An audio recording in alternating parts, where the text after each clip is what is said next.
चलो हम आइए कन्हैया करके बोला। खूब प्रचार करो। आपको बहुत बधाई और शुभकामनाएं आपको। बस यही हमारी आपका रास्ता अलग अलग हो। नमस्कार, मैं हूं आपके साथ स्वप्निल यादव और आप देख रहे हैं अटल टीवी। एक विवाद जो सड़क किनारे हुई वायरल बातचीत से शुरू हुआ, जिसमें उत्तर प्रदेश के पूर्व मुख्यमंत्री अखिलेश यादव ने अनिरुद्धाचार्य से कृष्ण भगवान का पहला नाम क्या था ये सवाल पूछा, जिसके बाद अनिरुद्धाचार्य ने कहा कन्हैया। इसी के साथ उन्होंने कहा कि भगवान के अनेकों नाम हैं, उनका कोई एक नाम नहीं है। लेकिन सपा प्रमुख अखिलेश यादव ने कहा कि उनके जन्म के बाद उनकी मां ने उनका पहला नाम क्या रखा था, जिसका जवाब अनिरुद्धाचार्य नहीं दे पाए। तो अखिलेश यादव ने कहा कि यहीं से हमारे रास्ते अलग हैं। उसी बातचीत के बाद से अनिरुद्धाचार्य के कई वीडियो वायरल हुए, जिसमें उन्होंने अखिलेश यादव का खूब मजाक बनाया। अब इस मुद्दे पर अयोध्या के पीठाधीश जगत गुरु परमहंस आचार्य ने अपना बयान जारी किया है, जिसमें उन्होंने अनिरुद्धाचार्य से भगवत गीता पढ़ने की अपील की है। सुनिए क्या कुछ कहा है पीठाधीश परमहंस आचार्य ने। भगवान की कथा कहने वाले सभी कथावाचकों से मैं अयोध्या से तपस्वी छावनी पीठाधीश्वर जगत गुरु परमहंस आचार्य मैं हाथ जोड़ के प्रार्थना कर रहा हूं कि आप कृपा करके शास्त्रों को पढ़िए। जिसकी आप कथा कह रहे हैं अच्छे से उसका गुरु परंपरा से अध्ययन करिए। दुर्भाग्य है कि आज लोगों को शुद्ध श्लोक बोलना नहीं आ रहा है और संगीत सीख करके कथा कहना शुरू कर दिए। अब कोई कुछ पूछ देता है तो उल्टा पलटा जवाब देते हैं और बदनामी सभी की होती है। पूर्व मुख्यमंत्री समाजवादी पार्टी के मुखिया माननीय श्री अखिलेश यादव जी ने कुछ पूछा वृंदावन के प्रसिद्ध कथावाचक श्री अनिरुद्धाचार्य जी से। अब उनको उत्तर नहीं आया। अच्छा, आज मैंने उनकी एक वीडियो सुना तो मैं हैरान रह गया।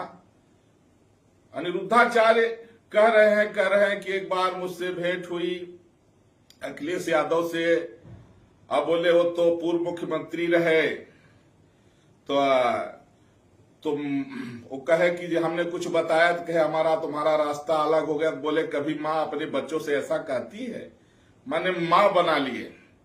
इसके बाद कहे कि राजा के लिए तो प्रजा जो है पुत्रवत होती है, वो तो राजा हैं तो उनको ऐसा तो मैंने बाप भी बना लिए, पुत्र बन गए। मैंने आप समझिए, मैं मिला हूं अनिरुद्धाचार्य से, मैंने वीडियो सुना तो हमने सोचा कि न व्यक्ति मैंने केवल कथा कह करके और लोगों को रिझा लेना अलग बात है। शास्त्र पढ़ो ना। अपने को जो है प्रशंसा से फुर्सत ही नहीं है, माला पहनने से फुर्सत ही नहीं है। अरे कुछ समय निकालो, कम से कम 24 घंटे में 7-8 घंटे पढ़ाई करो, शास्त्रों को पढ़ो कि कोई पूछे तो बता सको। हमेशा दूसरे की बुराई ही नहीं करना चाहिए। माननीय श्री अखिलेश यादव जी बहुत अच्छे पढ़े लिखे व्यक्ति हैं और जहां वो गलत बोलते हैं मैं उनकी आलोचना भी करता हूं, लेकिन जहां सही है उन्होंने कुछ क्वेश्चन किया और सही क्वेश्चन किया, उसका आंसर सही देना चाहिए। लेकिन अब व्यक्ति पढ़े लिखे तब तो आंसर दे। केवल संगीत के बल पर अब लोग जो है तो 40 लाख 50 लाख में कथा तय होने लग गई, पैसा कमाने लग गए। भगवान की कथा बेच करके पढ़ाई लिखाई से कोई मतलब नहीं। इसलिए मेरा निवेदन है कि जो भगवान की कथा कह रहे हैं, कृपा करके जिस ग्रंथ को आप कह रहे हैं उसको ठीक से गुरुमुख से, गुरु परंपरा से आप पढ़िए। मेरा निवेदन है। मनमुखी ढंग से केवल नाचना गाना सीख करके वो आप लोग कथा कहना शुरू कर देते हैं और कोई कुछ पूछ दे तो बता नहीं पाते हैं। लोगों को एक श्लोक का शुद्ध अर्थ करना नहीं आ रहा है, शुद्ध श्लोक बोलना नहीं आ रहा है। अनिरुद्धाचार्य जी का जो आज मैंने वीडियो सुना वो खुद बोल रहे थे। एक बार तो वो अखिलेश यादव को अपनी महतारी बना लिए और दूसरे बार बोलते हुए अखिलेश यादव को अपना बाप बना लिए। अब उनको ये नहीं पता है कि लोकतंत्र में पब्लिक राजा होती है, बाकी सब पब्लिक के सर्वेंट होते हैं। अब इनकी बात सुनकर के मैं हैरान रह गया। इसलिए शास्त्र पढ़ना चाहिए और जो लोग तो उसी की कमाई खा रहे हैं, उसी से सम्मान मिल रहा है, उसी से पैसा मिल रहा है, उसी से प्रतिष्ठा मिल रही है, लेकिन वो पढ़ना नहीं चाहते हैं।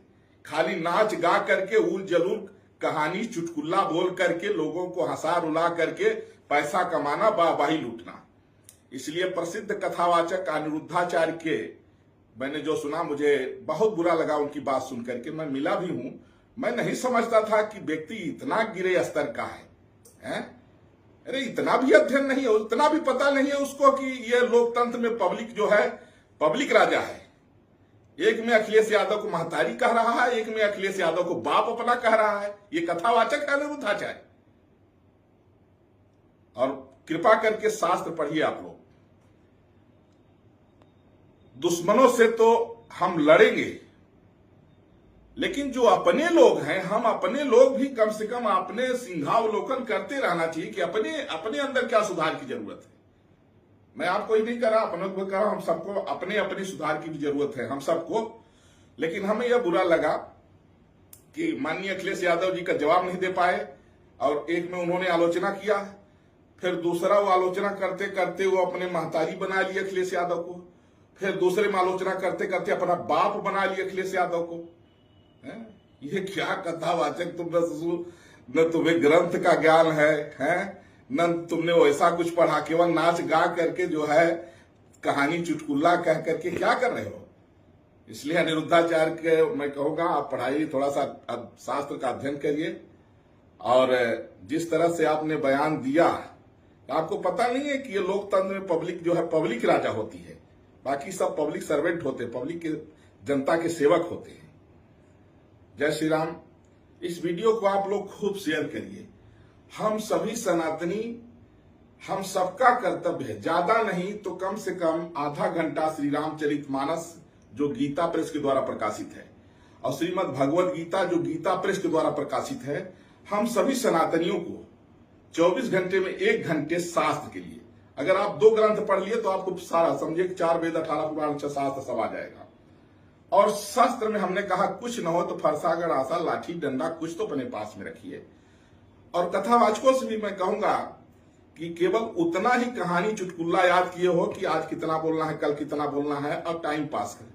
मैं आपसे निवेदन कर रहा हूं कि आप लोग शास्त्र को पढ़िए, क्योंकि आप बोलते हैं, दुनिया सुनती है, तो केवल उसको केवल पैसा कमाने का साधन मत समझिए, उसको अपने जीवन का एक परम कर्तव्य समझ करके शास्त्र पढ़िए और शास्त्र सम्मत बातें करिए। जय श्री राम।